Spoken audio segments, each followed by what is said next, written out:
In the lavish royal bedroom, a palpable tension hangs heavy as 12 princesses prepare for their secret nighttime escapade. Their movements are cloaked in secrecy, filled with an undercurrent of excitement as they stealthily prepare for their clandestine adventure. Silent glances are exchanged among the princesses, a shared understanding binding them together in this forbidden quest. The king enters his daughter's chamber, only to be met with a puzzling sight. His disbelief intensifies as his eyes fall upon the princess's dancing shoes, ragged beyond repair.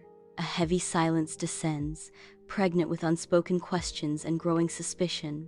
Amidst fluttering banners under the vast sky, the king proclaims a challenge to assembled princes, setting the stage for a daring quest. With a grand gesture, the king vows that any man who unveils his daughter's nocturnal escapades will claim his throne and a royal bride. The king declares, hear ye, I present a challenge. Any man who can discover where my daughters go to dance at night shall become my heir and marry one of them." In the dimly lit royal bedroom, a prince, fueled by determination, shadows the princesses, their voices weaving spells with sweet words. As the princesses' honeyed voices fill the air, the prince struggles against their intoxicating magic, his eyelids growing heavy with the weight of enchantment. Succumbing to the irresistible enchantment, the prince collapses into a profound slumber, his mission thwarted by the princess's potent sorcery. The princesses exchange knowing glances, their secret guarded by magic and deception, as their triumph echoes through the silent chamber. In the heart of an ancient forest, a weary soldier battles through the dense undergrowth, his armor bearing the weight of countless battles. Amidst the silent whispers of the woods, an enigmatic old woman appears, her face etched with the secrets of time, beckoning him closer. In a moment of eerie revelation, the old woman warns, "Do not drink the wine they offer, soldier. It is laced with deceit." In a gesture of protective magic, she presents a cloak, whispering, "Take this cloak. It will grant you invisibility, a shield against the eyes of your enemies." With a haunting prophecy, she declares, "Beware the dangers that lie ahead. Treachery and illusion walk hand in hand." In the serene confines of the princess's bedroom, an invisible soldier watches as the eldest princess prepares for a clandestine descent. With graceful precision, the eldest princess taps a hidden sequence on her bed, triggering the silent unveiling of a secret passage. The floor glides aside with a hushed whisper, exposing a dark, beckoning passage to an unknown underground realm. In the heart of the castle, the princesses embark on a clandestine descent into the secret passage, where each footstep reverberates with the promise of untold adventures. Unseen yet ever present, the invisible soldier shadows their every move, a silent sentinel in the labyrinthine tunnels. As they venture deeper, the passage comes alive with eerie echoes and grotesque shadows, hinting at the mysteries that lie ahead. The echoing sounds and dancing shadows create an atmosphere of suspense and foreboding as the princesses venture deeper into the passage. The passage gives way to an enchanted forest, shimmering under the spell of the moon. The soldier, captivated by the ethereal landscape, silently shadows the princesses. Bathed in the forest's mystical glow, the princesses walk deeper, their figures bathed in the forest's mystical glow. Under the cloak of night, the princesses arrive at a grove shimmering with silver trees, an ethereal sanctuary. In the hushed stillness, a soldier's act of defiance shatters the peace. The sharp crack echoes eerily through the night, a stark reminder of the transgression. In the heart of Golden Wood, the princesses venture into a grove where golden trees cast a shimmering spell, their light defying the encroaching darkness. The ever-vigilant soldier, a steadfast guardian, snaps off a golden branch, a tangible testament to their passage through the enchanted woods. The golden branch glimmers softly in the soldier's gauntleted hand, a symbol of their courage and a beacon of hope amidst the shadowy depths. Under the cloak of night, the princesses arrive at Diamond Lake, its surface shimmering like 1,000 scattered stars. Awaiting them, 12 princes stand ready in a boat, their figures silhouetted against the luminous water, promising a journey of dreams. As they embark, the boat glides across the water, carrying them into a world where reality and dreams intertwine. Unseen among them, the soldier lurks, his presence a hidden threat amidst the beauty and tranquility. The night deepens, and the lake whispers secrets as the boat drifts further into the heart of the unknown. Beneath the earth, a dazzling underground castle emerges, where royalty in shimmering gowns and sharp suits gather for a night of enchantment. The ballroom pulsates with radiant light and melodies as princesses and princes twirl and sway, lost in the magic of the dance. Hidden in the shadows, a soldier in dark armor silently watches, his presence a stark contrast to the joyous revelry. In the heart of the underground castle, a frenzied dance unfolds as the music reaches a fever pitch. A lone soldier abruptly breaks from the swirling mass, his unexpected act silencing the revelry and drawing all eyes. Gasps ripple through the stunned onlookers, the princesses and their partners frozen in shock at the soldier's bold interruption. He raises two branches, silver and golden, their surfaces gleaming under the castle's dim lighting, hinting at a momentous revelation. In the grand royal throne room, a soldier stands tall, recounting his adventure before the attentive king. Collected evidence of grave consequence is reverently laid at the king's feet, sealing a dark chapter with solemn finality. Two princesses stand silently by, their faces mirroring the heavy shame that fills the throne room. The king listens, his countenance a mask of regal authority, concealing the storm within. In the regal throne room, the king's admiration shines as he acknowledges the soldier's valor. A subtle nod from the eldest princess masks her acceptance of fate, tinged with an emerging intrigue. The assembled courtiers, a sea of nodding heads, amplify the weight of the king's decision. Under a sky adorned with fluttering flags, the eldest princess and a valiant soldier unite in a grand wedding, their vows echoing through the jubilant crowd. Their hands meet in a sacred union, sealing not just a marriage, but the destiny of a kingdom hanging in the balance.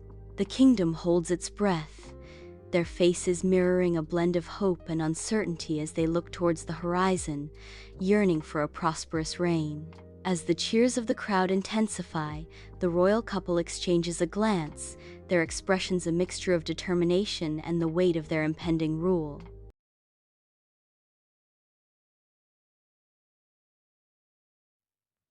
Ariel, the mermaid princess, her fiery red hair a stark contrast against the deep blue, glides through a vibrant coral kingdom, her eyes set on a distant, ghostly silhouette. Ariel is fascinated with the human world, a world she can only dream of. She collects human artifacts from sunken ships, treasures from a world unknown to her. Ariel has an adventurous spirit and a longing for something beyond her underwater realm. Ariel watches from afar as Prince Eric's birthday celebration turns into chaos with the sudden arrival of a violent storm. In a moment of sheer terror, Eric is thrown overboard into the raging sea, his fate hanging in the balance. Driven by unwavering love, Ariel fearlessly plunges into the tempestuous water to rescue the drowning prince. Ariel pulls Eric ashore, his unconscious form a testament to the power of the storm and her unwavering resolve. As Eric lies helpless on the shore, Ariel's hauntingly beautiful song echoes through the night, carrying a melody of love and hope. A faint memory of the enchanting melody flickers in Eric's mind as he stirs, a silent promise of a connection yet to be fully realized. Ariel gazes at Eric, her heart overflowing with love, as the storm begins to subside, leaving behind a scene of quiet intimacy. Sunlight streams into Ariel's grotto, illuminating a treasure trove of human artifacts and fueling her yearning gaze towards Eric. Lost in a reverie, Ariel whispers, "Part of that world." The grotto, a sanctuary of curiosities, stands as a vibrant testament to Ariel's unending fascination with the human world. In the dimly lit lair of Ursula, an unnatural energy fills the air as Ariel stands before the sea witch, ready to finalize their dark bargain. Ariel, driven by her longing for the human world, agrees to trade her voice for the chance to walk on land, sealing her fate with a desperate decision. Ursula sings, "Poor, unfortunate souls." The condition is set. Ariel must receive true love's kiss from Eric within 3 days, or she will turn into sea foam. Transformed and voiceless, Ariel lies helpless on the sun-kissed beach, her eyes reflecting a silent plea. Prince Eric, captivated by her ethereal beauty, discovers Ariel, his heart stirred by an unexplainable connection. In a tender gesture, Eric gently lifts the silent maiden, his strong arms promising protection and care. Ariel attempts to express her gratitude, but only silence escapes her lips. He carries her towards his grand castle, a beacon of hope and mystery against the distant horizon. Ariel, filled with wonder, explores the majestic castle with Eric, sunlight painting a scene of laughter and discovery. Amid stolen glances and shared stories, their laughter echoes through the castle, a symphony of blossoming affection. Unbeknownst to them, a shadow lurks as Ursula, veiled as the alluring Vanessa, navigates the corridors, her deception casting a dark spell. Clutching the seashell necklace, Ariel's stolen voice pulsates within, a haunting melody fueling Ursula's wicked scheme. Vanessa ensnares Eric with her false beauty and the familiar melody, her charm weaving a web of deceit. A grand wedding is poised to unfold on the deck of a ship, where love and anticipation hang thick in the air. Amidst the joyous crowd, subtle tensions simmer as Flounder and Scuttle exchange worried glances, sensing an ominous presence. Flounder whispers urgently to Scuttle, "Scuttle, look at Vanessa, something isn't right." Scuttle affirms, his voice laced with alarm, "I think you're right, Flounder. That's no ordinary human, that's Ursula in disguise." Fueled by urgency, Scuttle vows to expose the deceit, exclaiming, "I must tell everyone." On the open sea, Ursula's monstrous form clashes with Ariel and Eric, her wrathful tentacles whipping the waves into a frenzy. King Triton, wielding his trident, arrives to confront Ursula, his majestic presence a beacon of hope against the encroaching darkness. As Triton's power surges, Ursula's dark magic falters, her reign of terror teetering on the brink. With Ursula vanquished, Triton, witnessing Ariel's unwavering love for Eric, makes a heartfelt decision that will alter their destinies forever. In a moment of profound transformation, Ariel ascends, bathed in light, as she is granted her deepest wish, to become human.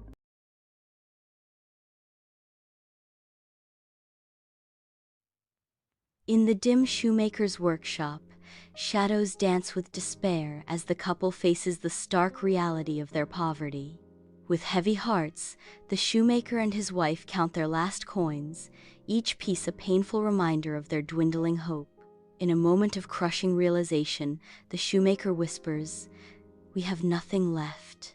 In the quiet of morning, the shoemaker steps into his workshop, only to be met with an astonishing sight. A perfectly crafted pair of shoes rests silently on the workbench, sparking disbelief and wonder in the shoemaker's eyes. Drawn by her husband's exclamation, the wife enters, her eyes widening in shared amazement at the mysterious creation. As they draw nearer, the couple circles the shoes, whispering in awe at the impeccable craftsmanship. Amid the hushed wonder, the wife softly questions, "Who could have done this?" In the dim, cluttered shoemaker's workshop, shadows conceal a figure consumed by anticipation as midnight approaches. As the grandfather clock groans and strikes 12, magic unfolds as two tiny elves emerge from nothingness. With uncanny speed and grace, the elves dance around the workbench, their nimble fingers transforming leather into masterpieces. From his hidden vantage point, the shoemaker's eyes widen in astonishment, witnessing a spectacle beyond imagination. In the sun-drenched shoemaker's workshop, a thoughtful silence blankets the air as the shoemaker and his wife contemplate a heartfelt gesture of gratitude. The shoemaker breaks the contemplative silence with a heartfelt declaration. "We must do something special for them, something to show our appreciation." The wife, her eyes gleaming with inspiration, exclaims, "I have an idea. Let's make them tiny clothes and shoes. They must be cold working without them." With newfound vigor, the shoemaker responds, "That's brilliant, the finest, most delicate garments we can create."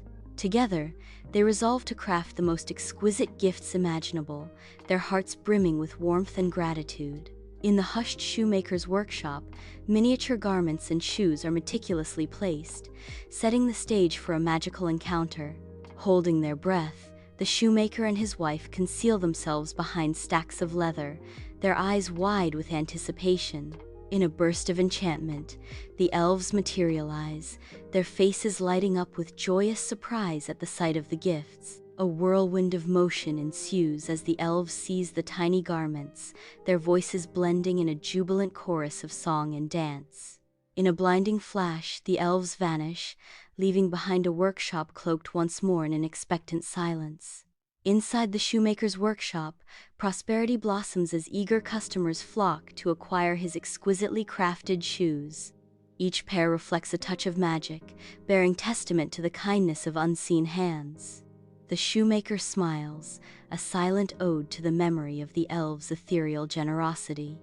Years later, the shoemaker, now a beacon of prosperity, extends his generosity to those in need. With each pair of shoes given and each apprenticeship offered, he weaves a tapestry of hope and opportunity for the young villagers.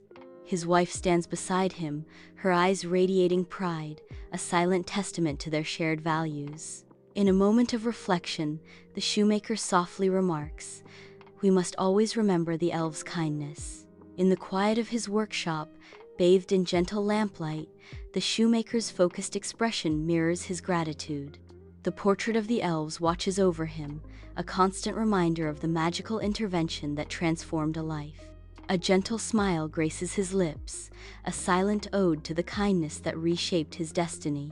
With practiced ease, his hands move, crafting masterpieces that honor the elves' legacy through exceptional craftsmanship and unwavering compassion.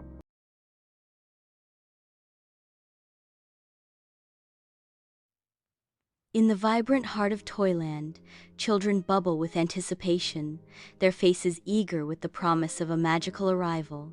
The air vibrates with excitement as Toyland prepares to welcome a very special train. The upcoming mission of the train holds great importance, as the entire town eagerly awaits its arrival. A long passenger train, filled with toys and goodies, speeds down the tracks, a symbol of joy and excitement. The joyous journey grinds to a halt as the engine breaks down with a deafening screech, leaving the train stranded in despair. Inside the carriages, dismay washes over the toys as their hopeful adventure turns into a worrisome predicament. In the heart of the bustling railroad yard, a lone conductor desperately seeks aid from the colossal, indifferent engines. Passenger engine sneers with disdain. "The task is beneath my dignity." Freight engine retorts, his voice laced with arrogance. "I am too proud to assist." The little engine sits stationary on the sun-drenched tracks, an emblem of humble potential amidst the vast expanse. Moved by the plight of children and toys, the little engine faces a moral crossroads. With a deep breath, the little engine braces itself, embarking on a seemingly impossible mission. At the mountain base, the little engine connects to the stranded train, ready to face the looming mountain. With determined puffs, the little engine begins its courageous climb, a symbol of unwavering resolve against the odds. The engine ascends, each puff a testament to its growing will. Against the majestic backdrop of the mountain slope, the little engine valiantly strains, its wheels slipping, each rotation a testament to its unwavering resolve. "I think I can, I think I can," the engine chants, its mantra echoing through the valleys as it battles the relentless climb. Toys offer encouragement, their voices blending into a chorus of support, fueling the engine's spirit to conquer the towering peak. The little engine struggles against the steep incline, its wheels straining. In a symphony of steam and determination, the little engine conquers the towering mountain peak, marking a moment of triumph. From the summit, the engine and train survey the descending tracks, a panoramic vista of future adventures unfolding before them. A chorus of joyous cheers erupts from the toys, their elation echoing through the mountain air in a symphony of pure, unbridled joy. The train triumphantly arrives in Toyland, greeted by a jubilant throng of children. The little engine is hailed as a hero, its courage and unwavering faith inspiring all. A wave of happiness and gratitude washes over Toyland, reinforcing the story's heartwarming message.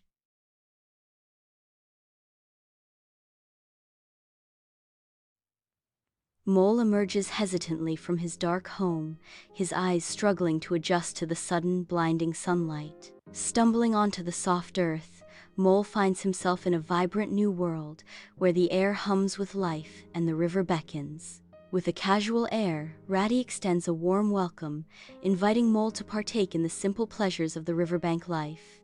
"Welcome, friend, to the riverbank. Come, sit with me and discover the joys of this life." The riverbank reveals its charm as Ratty's offer fills the air with the promise of friendship and new beginnings. Ratty welcomes Mole into his cozy riverside home, a haven of warmth and simple pleasures. Mole's eyes widen in awe as he steps into Ratty's home, a sanctuary filled with the promise of adventure. Over a simple meal, Ratty weaves tales of daring boating escapades, enchanting picnics, and the eccentric inhabitants of the riverbank. Mole listens intently, completely captivated by Ratty's world. Mole and Ratty arrive at Toad Hall, a mansion that flaunts Toad's extravagance. Toad, brimming with excitement, unveils his latest obsession, a gleaming motorcar that promises adventure and reckless speed. The trio embarks on a wild, reckless journey as Toad's laughter echoes through the air, a symphony of impending chaos. The ride spirals into a chaotic crash, transforming the symbol of adventure into a heap of mangled metal and bewildered amusement. Lost and alone, Mole ventures deeper into the menacing wild wood, where shadows twist and whisper with every rustle of leaves. The snapping of twigs shatters the silence, sending Mole spiraling into terror as unseen threats close in. Ratty's desperate cries echo through the woods as he pushes through the undergrowth, his voice a beacon of hope in the encroaching darkness, calling out, "Mole, Mole, where are you?" From the depths of his set, Badger emerges, his knowing eyes piercing the veil of fear that hangs heavy in the air. With a silent nod, Badger directs Ratty deeper into the heart of the wild wood, where unseen dangers lurk in the shadows. In the heart of Badger's cozy, earthen home, Mole and Ratty find solace as the hearth crackles with life, casting shadows that dance like secrets on the walls. Badger warmly welcomes his weary companions, offering a haven of steaming stew and rest as the scent of wood smoke and damp earth fills the air. In a moment of shared concern, Badger inquires, "Welcome, my friends. Come in, come in. You must be weary," his voice echoing with genuine care. Mole and Ratty, their souls soothed by Badger's kindness, reveal the shadow that looms over them. "Thank you, Badger. Your kindness is a balm to our souls." As tensions rise, Mole and Ratty confide in Badger. It is, I'm afraid, his recklessness knows no bounds, and the weasels and stoats are growing bolder. They covet Toad Hall, and they'll stop at nothing to get it, revealing Toad's recklessness and the looming threat to Toad Hall. Badger's resolve ignites as he vows, "Those scoundrels! We must stand together, my friends. Friendship and loyalty are our greatest strengths. We will protect Toad and his home, uniting them in a pledge of friendship and loyalty against the encroaching darkness." On a desolate road, Toad's dreams of freedom shatter as stern policemen brutally halt his escape, the once gleaming motor car now a symbol of his downfall. In a daring twist of fate, a washerwoman, eerily reminiscent of Toad, makes a desperate dash from the prison's looming shadow, her disguise teetering on the edge of exposure. Embarking on a perilous journey, the disguised Toad navigates a world fraught with uncertainty, each step a gamble in his desperate quest to reclaim Toad Hall. Under the cloak of night, Toad Hall pulsates with wild revelry, its brightly lit windows casting long shadows as a motley crew of weasels and stoats spill forth. Creeping through the shadows, Mole, Ratty, Badger, and Toad, with their loyal animal friends, exchange tense glances, their eyes gleaming with a shared resolve. With a sudden, coordinated surge, they burst through the doors, unleashing a surprise attack upon the unsuspecting invaders. In the ensuing chaos, Mole, with surprising agility, trips a stoat, while Ratty disarms a weasel with his boat hook, and Badger roars, scattering the invaders. Badger, emboldened by the moment, leaps onto a table, swinging a candelabra, his bravery igniting the spirit of his comrades. As the tide turns, the weasels and stoats, demoralized and defeated, scramble to escape, vanishing into the night. Amidst the wreckage, the animal friends stand triumphant, their faces flushed with victory as Toad Hall is reclaimed once more. On the sun-kissed riverbank, Mole, Ratty, Toad, and Badger bask in the warmth, their camaraderie solidifying the peaceful tableau. Toad, now content and free from his motorcar obsession, finds solace in the simple pleasures of friendship and nature's embrace. They celebrate their friendship and the importance of home.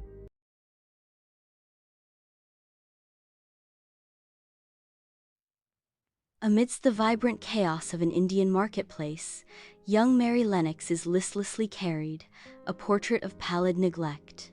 The kaleidoscope of sights and sounds serves only to deepen Mary's profound sense of isolation and quiet despair. Her eyes, devoid of joy, reflect a stark contrast to the vibrant tapestry of life unfolding around her.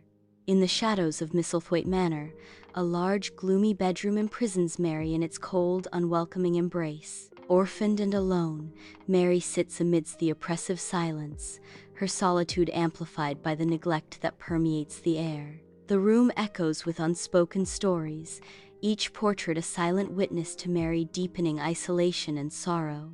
Mary ventures into the expansive, untamed wilderness of the manor grounds, her footsteps echoing in the silent expanse. Hidden behind ivy-draped walls, a locked gate guards the secrets of a walled garden, a silent testament to abandonment and neglect. Within, the garden mirrors Mary's own emotional desolation, a forgotten sanctuary yearning for renewal. In the hidden depths of the secret garden, Mary, guided by Dick and Sowerby, embarks on a journey of rediscovery as they confront the wild overgrowth. With Dickens' gentle guidance, Mary begins to disentangle the garden's secrets, forging a connection with the earth that stirs her soul. Beneath the layers of neglect, the garden begins to yield to their touch, whispering promises of rebirth and healing. In Colin's ornate bedroom, weak sunlight struggles through dusty windows, illuminating a scene of confinement and despair. Mary, her brow furrowed with concern, gently tries to persuade Colin. "Colin, you mustn't think like that." Colin, consumed by despair, laments. "It's true. I'm going to die. Everyone says so." With unwavering conviction, Mary passionately declares, "They're wrong. You're not going to die. You just need to get out of this room." Colin, trapped in his perceived weakness, retorts, "Get out? I can't. I'm too weak." Mary, her voice filled with urgency, proclaims, "There's a whole world outside, Colin, a beautiful garden filled with life. You should see it, feel the sun on your face." Colin, still mired in hopelessness, questions, "What good would that do? It won't change anything." With fervent belief, Mary insists, "It will. It will change everything. Nature is powerful, Colin. It can heal you. You just have to let it." In the secret garden, a haven of renewal, Mary, Dickon, and Colin unite in a symphony of growth. Colin, once frail and withdrawn, discovers newfound strength amidst the verdant embrace of nature, his cheeks blossoming with life. Under their loving care, the once barren earth awakens, as vibrant green shoots pierce through the soil, heralding a rebirth. The garden thrives, a testament to their shared dedication and the transformative power of nature's embrace. Across the desolate Yorkshire moors, Archibald Craven's silhouette is a stark reminder of a man consumed by sorrow. A letter borne on the wind carries a fragile plea from his niece, Mary, a whisper of hope amidst his despair. Her voice echoes across the moors, a faint but persistent call. "Please come home." Archibald returns to Misselthwaite Manor, drawn by an unseen force to the hidden heart of the estate. In a moment of profound realization, Archibald stumbles upon Mary, Dickon, and Colin, their laughter echoing through the now lush secret garden. Overwhelmed by a torrent of emotion, Archibald witnesses Colin's miraculous recovery, a testament to the garden's transformative power. The secret garden, once a symbol of sorrow and neglect, now stands as a beacon of hope, healing, and renewal for the entire family.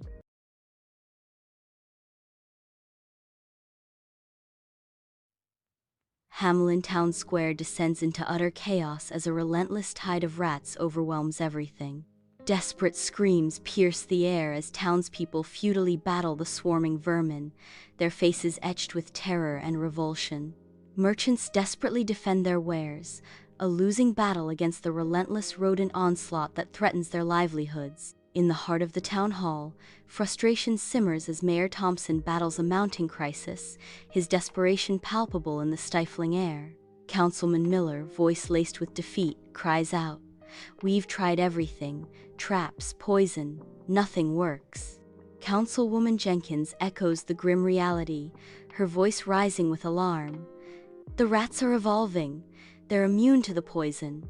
Amid the rising tide of despair, Mayor Thompson's command for order, order, cuts through the chaos, demanding a solution from the brink. The shouts from outside grow louder, more insistent, as the townspeople's patience wears thin, threatening to breach the doors of governance. In the heart of Hamelin Town Square, a mysterious figure known as the Piper emerges, his vibrant attire and peculiar pipe instantly capturing the townsfolk's attention. Dressed in rainbow hues, the Piper holds a strange pipe, its melodies promising a glimpse of a world beyond their own. The townspeople, their faces etched with a blend of curiosity and suppressed longing, fix their gaze upon the enigmatic Piper. In the heart of Hamelin, a haunting melody spills from the Piper's pipe, awakening a hidden darkness. From the depths of every crevice, a tide of rats surges forth, drawn by an irresistible, spectral music. Hypnotized, the swarm becomes one with the melody, their eyes glazed as they follow the Piper. Through the streets of Hamelin, a sea of rats follows the Piper, their numbers growing with each haunting note.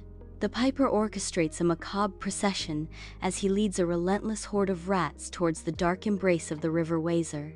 In a frenzied plunge, the rats surrender to the river's depths, each ripple marking the end of a nightmare. Silence descends as the last rat vanishes beneath the surface, leaving behind a void where terror once reigned. The townspeople erupt in a chorus of joy, their faces illuminated by the dawn of a rat-free existence. In the sun-drenched town hall, the Piper stands firm before the mayor and councilmen, their faces masks of disdain. With unwavering resolve, the Piper extends his hand, demanding, "My payment, if you please." The mayor retorts with arrogance, "We've reconsidered." The mayor coldly states, "Take it or leave it." The mayor concludes heartlessly, "We haven't got all day." In the vibrant streets of Hamelin, the Piper's wrathful melody ignites a mysterious call, piercing the hearts of the town's children. Drawn by an irresistible enchantment, children emerge from every corner, their faces alight with wonder and an innocent trust. In a mesmerizing procession, they follow him out of the town, leaving behind the world they once knew for a future unknown. The Piper guides the children into the mountain pass, unaware of the looming darkness that awaits them. As the last child vanishes into the abyss, the mountain pass entrance collapses, sealing their fate forever. Dust fills the air, a grim testament to the irreversible loss and the finality of their children's disappearance. From afar, the townspeople watch in horror as the realization of their betrayal dawns upon them, their faces etched with despair. They children were never seen again.